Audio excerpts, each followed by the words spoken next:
Kapagod.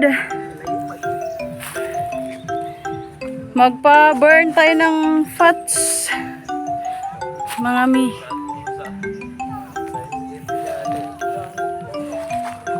Ang init mga mi, andi sa bahay, kaya sumama kami ni Chikiting dito sa bukid nila father at ni mother. Kaya ito, nagpapahangin. Iba talaga ang hangin pag dito ka sa bukid. Napaka refreshing talaga. At yung Junakis ko, ayaw talaga niya magpakarga sa tito niya. Gusto niya maglakad-lakad lang siya. Kasi big girl na daw siya, o diba? May pag-ganern pa ang Chikiting. At yung ano namin, yung pinupuntahan namin ay parang nasa tuktok, mami. Pero hindi masyadong ano talaga. Ayan po, dyan.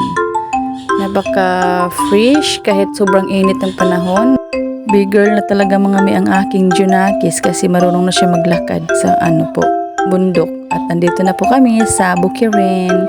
Ayan po ang view. Napaka-fresh at napaka-ganda ng palibot. At nandito na kami sa taas. Binivideohan ko ang aking Chikiting dyan na ayaw magpa-video.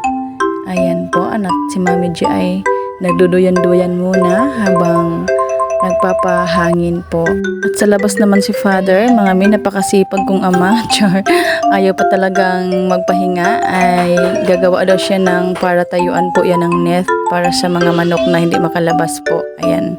At si mother naman dito ay nagsasaing ng aming ulam na tinulang isda. Ayan po, with gulay, patula. Siyempre, mawawala ang ating patula. Ayan. At kainan time na mga mi-andi. Kain po tayo. Thank you Lord sa blessings na binigay mo sa amin sa araw-araw. Thank you so much. Kain po tayo mi-andi. Ayan po, simpleng kainan. Pag nasa bukid po tayo, masarap yung kain natin.